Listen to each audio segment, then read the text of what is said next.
Hello everyone, I'm Morgan. Today we're going to talk about who can withstand God's tests like Job.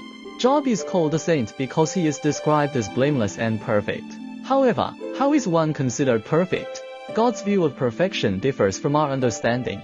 Therefore, when a person is completely devoted to God, God is pleased with him, and that person qualifies to be called perfect.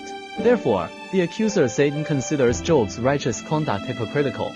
Satan argued that God had put a hedge around Job to protect him, and blessed his house and all his possessions, and the work of his hands, and his wealth increased on earth.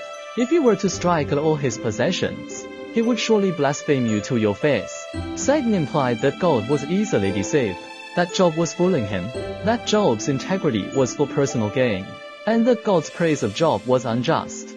Therefore, God allowed Satan to test Job, beginning by stripping him of all his possessions and children. But Satan failed to break Job's piety amidst suffering. Conversely, after losing everything, Job devoutly declared in 121, "Naked I came from my mother's womb, and naked I will return, the Lord gave, and the Lord has taken away." Therefore, in all these things Job did not sin, nor did he consider God a fool. 122. Later, the accuser again pleaded with God to allow the loss of Job's health, and predicted that Job would curse God 2-5. However, even suffering from boils all over his body, Job remained unmoved and did not curse God, as his wife had hoped. Instead, he said in 2:10, "Do we not also accept misfortune as good from God's hand?" Therefore, in all these things Job did not sin with his mouth.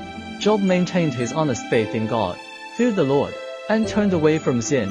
As Psalm 25:21-22 says, "May you, righteousness and integrity, preserve me, for I wait for you, redeem Israel, O God, from all his sorrow." Job's innocent suffering, without knowing the context, revealed a truly godly motive through his faith and patience, proving God's declaration about Job to be entirely correct and bringing him immense glory. In the book of Job, suffering does not mean that a person has sinned. It can even be a sign of honor, for it can be a testing ground for the faithful and is so cherished by God. Therefore, the key lesson is that God has faith in people, and people must return that faith. Job's godliness reveals his unwavering loyalty to God. In his suffering he did not forsake him. As devout believers, we know that suffering in life is inevitable. We need to consider the value of suffering and how it brings greater glory to God from his perspective. But rest assured, when we suffer innocently, we are never alone, for God is with us, just as he was with Job. When Job declared, "I had heard of you by the hearing of the ear, but now my eye sees you," 42-5, his faith was elevated to a higher level.